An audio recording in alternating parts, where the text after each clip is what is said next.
Igsoon, kumusta? Kumusta naman ining mga orasa? Sa may atong kahimtang ining mga panahona samtang naakatagkaron sa gitawag nga ilawom sa bahad sa COVID-19 kon coronavirus 2019. Siguro ikaw nga naminaw karon o nagtan-aw uban siguro naa sa panimalay nagsige nalag-istar tungod kay may kamanduan sa atong kagamhanan.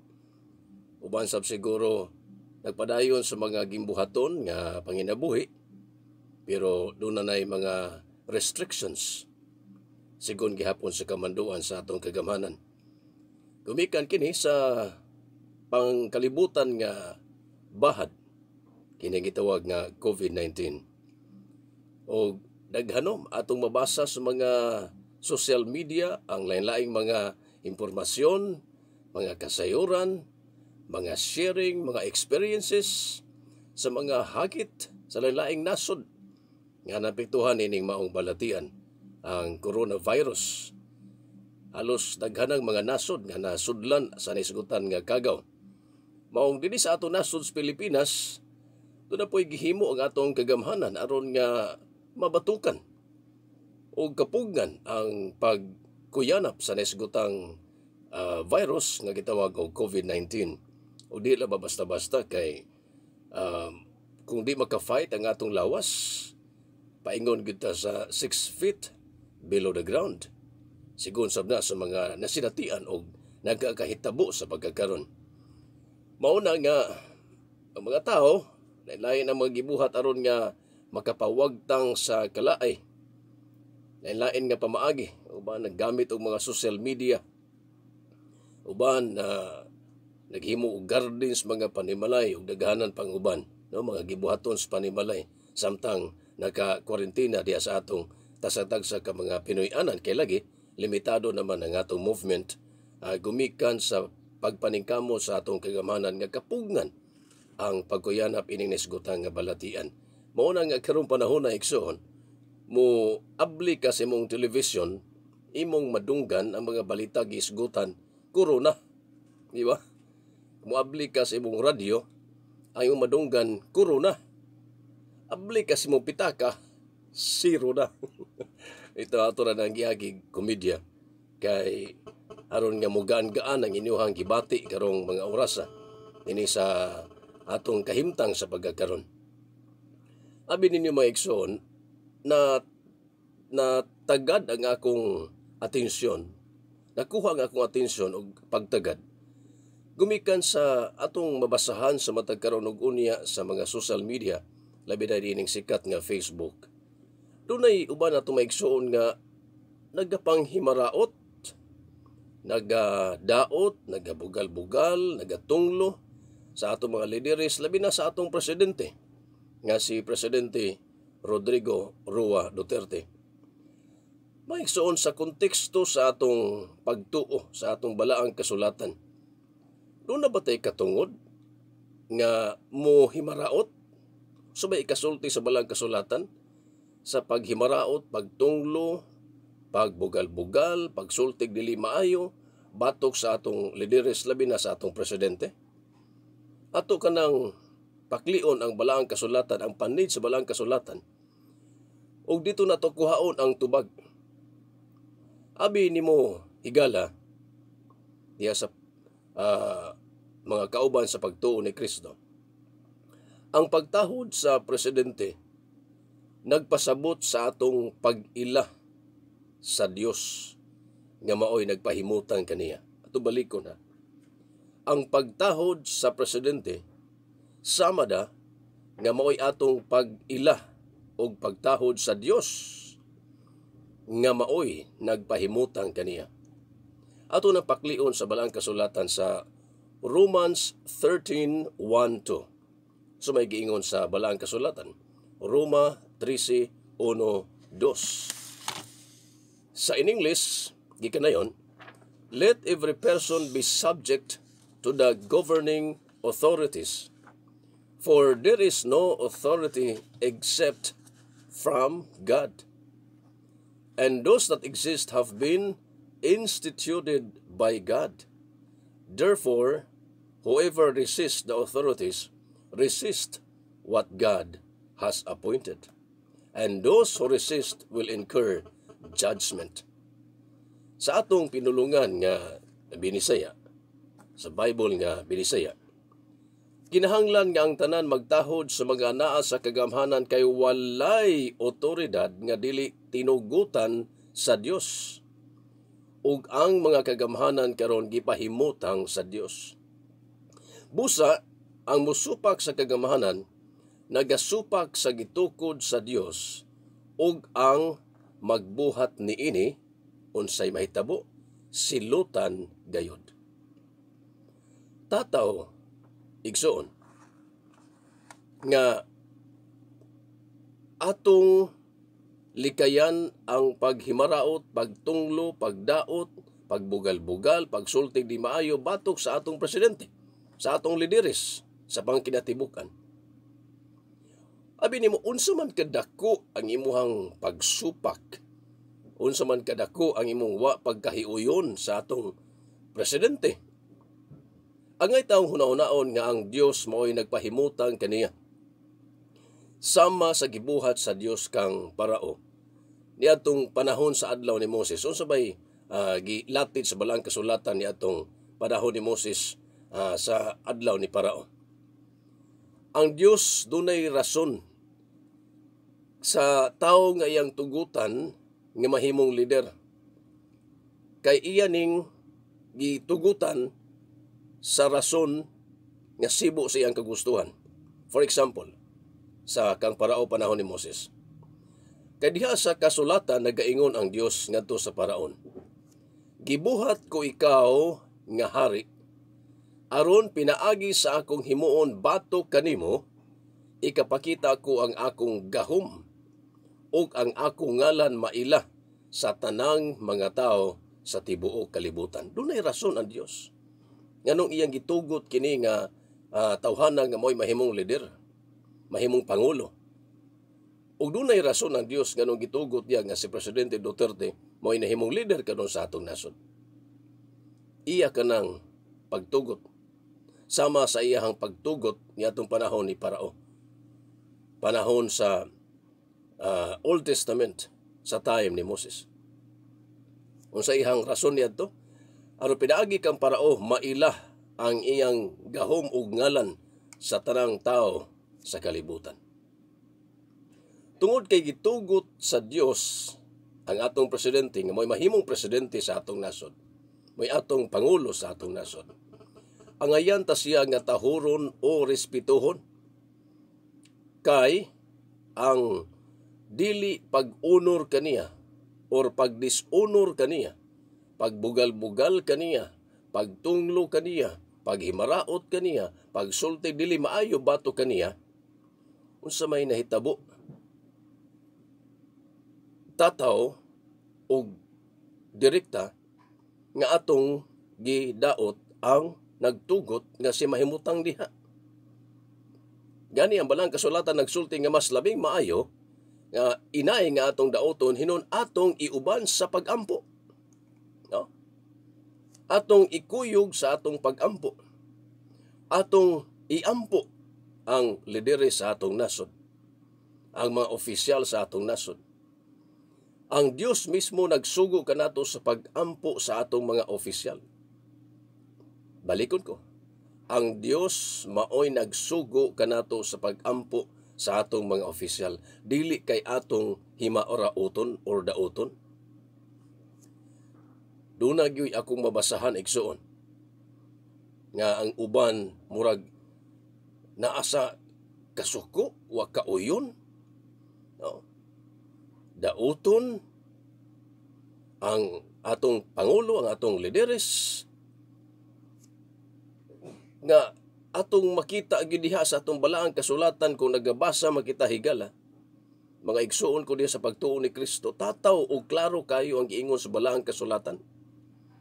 Respetuhon ta ang atong nagdumala sa gobyerno kay kini tinugutan sa Dios sigon sa iyang gimbutan. Ang pulong sa Dios tataw og klaro igsoon atong basahon sa una Timoteo 2:2. 1 Timothy 2:2. Ang atong gibasa ganiha katong bahin sa nauna natong teksto mao tong Romans 13:1 ngadto sa 2. Karon atong basahon ang 1 Timothy 2:2. Iampo ninyo ang mga hari ug ang tanan nga may kataas o taas nga katungdanan sa gobyerno aron nga mahimong hapsay ang atong pagpuyo o gawasnon kita sa pagsunod sa Dios subay sa husto nga pamatasan. Igsoon, tagdon ta ang pulong nga hustong pamatasan. Buot sa Dios nga musubay ta sa hustong pamatasan. Sa imo hunahuna husto kang pamatasan ang paghimaraot, ang pagbugal-bugal, ang pagdaot, ang pagsulti dili maayo. Ikaw ra gyud makatubag igsoon. Kung para nimo husto ba nga pamatasan kana. Nara kanimo ang pagtimbang kung husto ba kana. Atong isalig sa Dios ang pagpamuhat diha sa kasing-kasing sa tawo nga iyang gihimong gisangunan sa pagdumala o mahimong leader. Diha sa Panultihon 21:1 atong paklion ang balaang kasulatan. Panultihon 21:1. Ang pulong sa Dios nagkanayon. Maingon nga gibutan sa Ginoo ang pagdagayday sa suba. Mahimo usab niyang butan ang hunahuna sa hari sumala sa iyang gusto. Ang Dios igsoon nagapanglihok diya sa hunahuna sa kasing-kasing sa iyang gitugutan nga mahimong leader. Unsay giingon sa balaang kasulatan, kabutan magani niya ang dagayday sa suba. Unsa na ka ang kasing-kasing sa pangulo o hari sumala sa iyang gusto. So naa sa iyang poder, naa sa iyang kagahom, naa sa iyang within sa iyang power mga igsoon ang paghimo og mga lakang busa ato ning tugutan nga makapanglihok ang Dios diha sa kasing-kasing sa mga tao nga iyang gihimong gitugutan nga mahimong leader. Sovereign purpose. Sa unang Pedro 2:17 nindot ang giingon. 1 Peter 2:17. Tahura ninyo ang tanang tao. Klaro. Tahura ninyo ang tanang tao. So di lang daay ang atong tahuro ng atong ginikanan, igsuon, silingan, o unsa pa kundili tanang tao. Ang presidente, tao man. Higugmaan ninyo ang mga kaigsuunan. Kahadloki ninyo ang Dios. Pasidunggi ninyo ang emperador. Sa atong kapanahunan karon, sa atong sittings Pilipinas, presidente. Kay mao may leader, mao may labing opisyal nga taas sa atong nasod. Sa sitting dinhi sa 1 Peter 2:17 under sa emperador or emperador. Karon sa atong sittings Pilipinas under ta sa presidente. Tahuran ninyo ang tanang tao, higugmaan ninyo ang kaigsunan, kahadlokin ninyo ang Dios, pasidunggi ninyo ang emperador. Busa mga igsoon, kung imando sa atong presidente, moingon ang atong presidente, mao kini ang buhata, mao kana ang buhata. Ingon ani ang angay buhaton, samtang naata sa gitawag nga bahad sa COVID-19, atong sundon. Dili kay ato hinuong supakon og himaraoton ang atong presidente. Usa may giingon, dili magsuroy-suroy.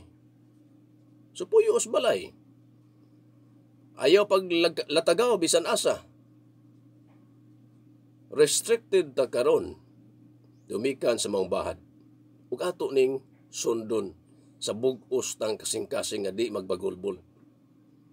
Kay abi nimo igsoon ang simpleng pagsupak ini kana magbagulbol ta, manghimarao ta pagsupak man na.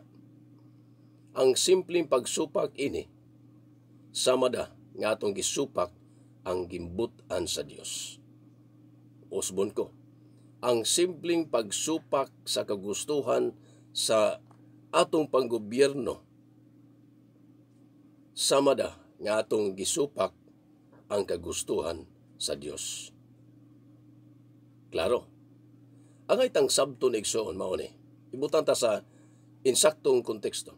Ang itang sabton nga ang pagtahod nato ngadto sa atong lideres sa kabahinan karon sa atong presidente, dili tungod kay sa iyang pagkasiya. Balikon ta.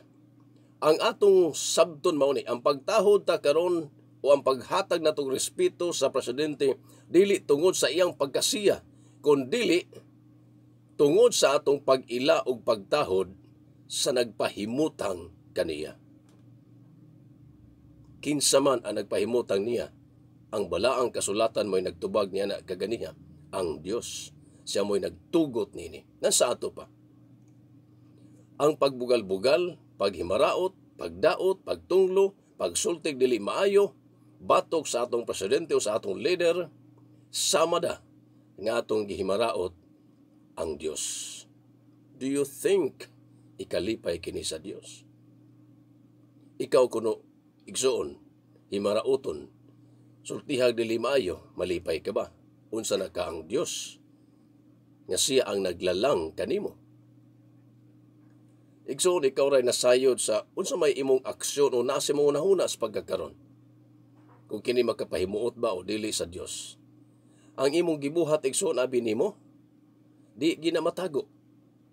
Ug abi nimo mahimo ng sukdanan, timbangan sa adlaw unya panahon sa paghukom.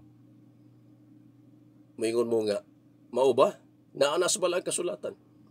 Paklion ta ang 2 Corinthians 5:10. Ikaduhang Korinto 5:10. For we must all appear before the judgment seat of Christ, so that each of us may receive what is due for us for the things done while in the body, whether good or bad.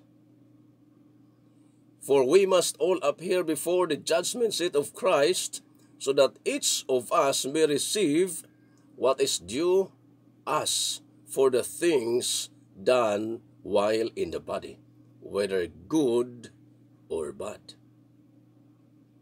Sabi ni saya igsoon, kitang tanan kinahanglan gayud nga moatubang kang Kristo sa kaulahian, aron hukman niya, ug ang tagsa-tagsa kanato magdawat sa balos base sa atong binuhatan dinhi sa kalibutan, maayo man o dautan. Igsoon, ang ato diyang pagbugal-bugal sa atong lideres, mahimo ng kabahin sa sukdanan, panahon sa paghukom. Kay tan-awon, maayo man. Maayo ba? Mga maayong buhat, mga daotang buhat, maunay sukdanan sa panahon sa paghukom. E klaro ang giingon sa balaang kasulatan, ang tagsa-tagsa kanato magadawat sa balos base sa atong binuhatan dinhi sa kalibutan, maayo man o dautan. Abi nimo higala, abi nimo igsuon sa pagtuo ni Kristo. Ang pagtunglo o pagdaot sa atong isig kaingon, labi na sa atong lideres, samara nga naghimaraot kita sa atong kaugalingon. Diha sa Deuteronomy 27:16, Deuteronomio 27:16, o sige ingon, cursed be anyone who dishonors his father or his mother, and all the people shall say, Amen. Mas may buti pasabot ni ini. Mahimong tinunglo ang sibisan kinsa nga dili maghatag og pagsidungog or pagrespeto sa amahan o inahan. Di ba ang atong presidente mo'y isipon nato og nagasilbi nga amahan o ginikanan sa atong nasod? Ug unsa giingon sa balang kasulatan, mahimong tinunglo ang dili mo respeto sa amahan o inahan. Kung ikaw nagailas presidente nga mo'y amahan sa atong nasod, ang Biblia tataw o klaro ang iya mensahe. Whoever curses his father or mother shall be, mao ni ang pinakabugat sa Exodus 21:17. Whoever curses his father or mother shall be put to death. Klaro, maigsoon unsay sangputanan, unsay mahitabo. Bugat ang pulong sa Dios. Ang balaang kasulatan nagtudlo kanato sa dili paghimaraot, pagdaot, pagtunglo, pagbugal-bugal, pagsulti og dili maayo batok sa atong lideres. Tungod kay siya ang nagpahimutang niini sigon sa iyang mga laraw o gimbutan. Hinaot ko igsoon nga bisan gamay nakapapukaw sa imong hunahuna, sa imong awareness kini nga sharing, nga dili di ay nato angayan nga atong himarauton. Bisan tud wa ta kauyon, for example, wa ka kauyon. But ang Dios nagsulti kanato, ayaw himarauta. Hinoon iuban sa pagampo. Ayaw himarauta. Hinoon iuban sa pagampo. Kung nagarespeto ka o nagaila ka nga duna kay Dios, kung giila mo ang Dios diha sa imong kinabuhi, nan ilha usab ang iyang mga kagustuhan. Hinaot ko igsoon nga kini nga sharing nakahatag og gamay nga kadasig diha sa imong pagpadayon sa pagtuo diha kang Kristo. O ginaot nga kining maong sharing nakapapukaw sa imong pagtagad og awareness kung sa unsang paagi ta magkinabuhi isip Kristiyano, isip mga sumusunod ni Kristo, isip mga anak sa Dios. Taliwa niining giatubang nato nga bahad sa Corona-19 or COVID-19. Nakay posibleng laing baruganan, nakay posibleng laing hunahuna, batok sa kamanduan sa atong kagamhanan, apan refrain yourself. Likayi ang pagsultig dili maayo batok kanila. Hinoon iuban sila, iuban nato sila sa atong mga pagampo o pagpangaliya. Kay diha sa pagampo o pagpangaliya, dunay gahom. Prayer has power, and prayer is powerful, and God is more powerful than any kind of virus. And I do believe, nagatuwa ko, na pinagi sa atong hiniusang mga pagampo, ang Dios magapanglihok o mapanas kining maong sakit dinhi sa atong kalibutan. Igsoon, salamat kayo sa imong pakiguban o paggahin o pipila ka gutlo nining maong sharing.